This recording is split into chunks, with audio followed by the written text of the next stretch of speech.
bersabda, "Farada Rasulullah sallallahu alaihi wasallam zakat al-fitri tuhratan lis-shaimi min ar-rafasi wal lagwi wa ta'matan lil masakin man addaha qabla salati fa hiya zakatun maqbulah wa man addaha ba'da salati fa hiya sadaqatun min as-sadaqah."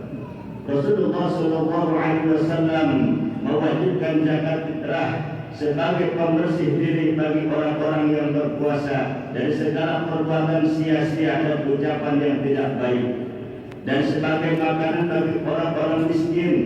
Siapa yang menunaikan sebelum sholat hari raya, maka zakatnya diterima, dan siapa yang menunaikannya setelah sholat hari raya termasuk sedekah yang biasa. Hadis riwayat Abu Daud.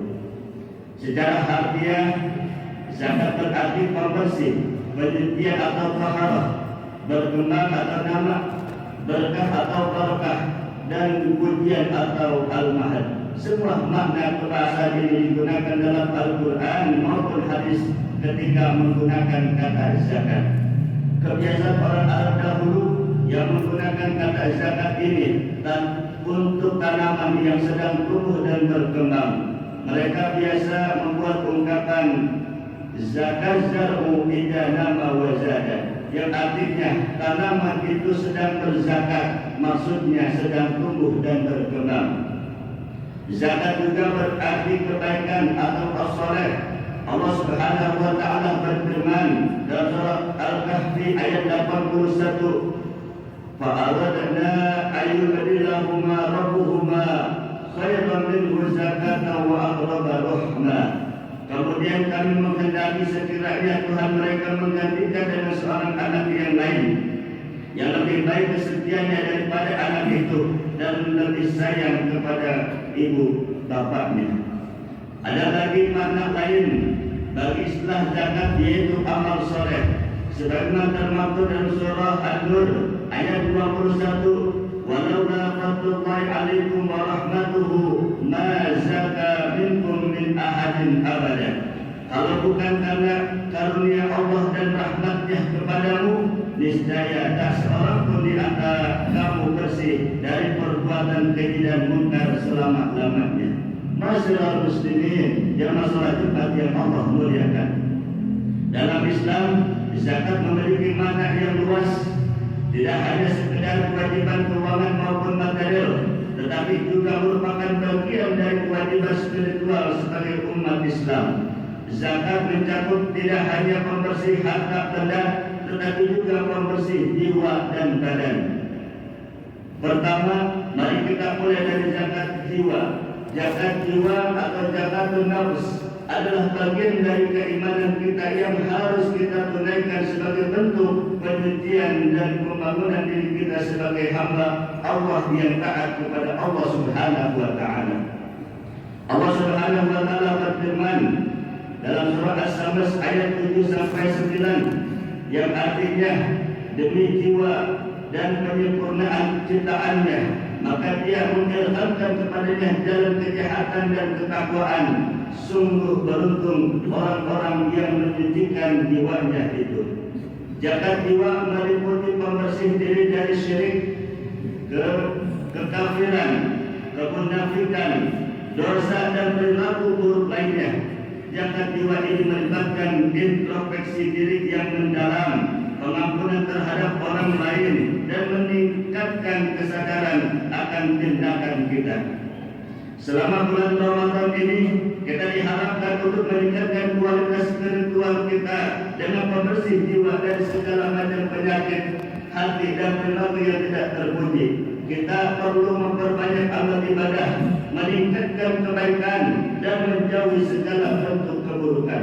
Inilah yang oleh Imam Al-Ghazali disebut dengan puasa hati, yaitu puasa yang orang yang sangat istimewa di sisi Allah Subhanahu wa taala. Pelaksanaannya setiap saat sepanjang tahun, tidak terbatas di bulan Ramadan saja, namun dia tetap menjadi penyempurna puasa Ramadan, bahkan menjadi satu kesatuan yang tidak terpisahkan. Jadi kedua, yaitu zakat badan atau yang biasa dikenal dengan zakat fitrah. yang merupakan salah satu rukun Islam. Disebut zakat tubuh karena dikeluarkan berdasarkan keberadaan diri pada akhir bulan suci Ramadan. Karena zakat tubuh ini ditunaikan di akhir bulan Ramadan, Rasulullah SAW menegaskan bahwa kewajiban zakat pada diri berlaku menyeluruh, baik itu anak kecil dan orang dewasa, laki-laki ataupun perempuan, merdeka maupun budak dari umat Islam. Zakat badan atau zakat fitrah ini di samping berfungsi sebagai bantuan kesejahteraan bagi orang-orang yang tidak mampu, juga berfungsi sebagai proses pembersihan diri orang yang berpuasa dari omongan kosong dan perilaku yang tidak pantas. Caranya dengan membayarkan sebanyak 1 sok makanan pokok atau 2,5 kg atau 3 liter beras. Selain zakat jiwa dan badan, ada pula zakat harta atau zakat mal yang harus kita tunaikan.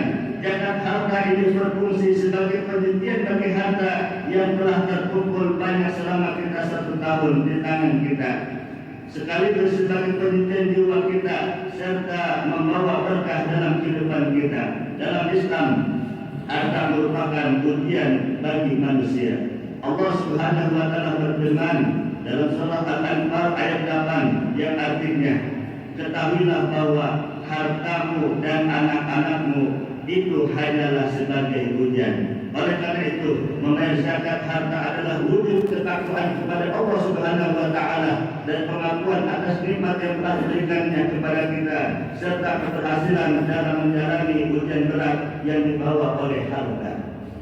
Zakat badan dan zakat harta inilah yang merupakan salah satu rukun Islam dan merupakan pendamping sholat. Ini dipahami dari ayat tentang perintah sholat hampir selalu disertai dengan perintah zakat. Keduanya wajib ditunaikan jika memang telah memenuhi kriteria masing-masing. Untuk zakat fitrah, waktunya sangat terbatas, yaitu hanya di akhir bulan Ramadan saja dan boleh diawalkan, namun tidak boleh ditunda hingga pelaksanaan sholat Idul Fitri. Jika pada hari akhir terakhir bulan Ramadan kita memiliki kelebihan makanan pokok untuk kebutuhan keluarga pada hari itu, berarti kita sudah berkewajiban menunaikan zakat fitrah. Sedangkan zakat mal hanya orang-orang yang memiliki harta yang telah melebihi 1 nisab dan dimiliki selama minimal 1 tahun atau haul saja. Teknis detailnya tergantung jenis harta yang dimiliki dan hendak ditunaikan zakatnya. Jatuh tempo pembayarannya pun tidak berlandaskan bulan Ramadan, namun berdasarkan awal mula memiliki harta wajib zakat tersebut. Meski demikian, tidak ada salahnya jika Ramadan tetap dijadikan sebagai bulan edukasi zakat mal. Masyarakat muslimin yang masalah Jumat yang Allah muliakan. Demikian sempurnalah rukun Islam kita. Jika semua ditunaikan dengan baik, Ramadan di satu sisi adalah bulan puasa, penuh pengampunan, pencucian diri dari dosa, sedangkan puasa itu sendiri adalah zakat jiwa. Di dalam Ramadan kita menunaikan zakat badan dan zakat fitrah yang juga untuk pendidikan diri kita dan yang tengah menjalani ibadah puasa Ramadan. Lalu kita sempurnakan dengan zakat mal yang meskipun boleh jadi belum jatuh tempo pada bulan Ramadan ini, tetapi edukasi zakat mal di bulan Ramadan adalah sangat tepat.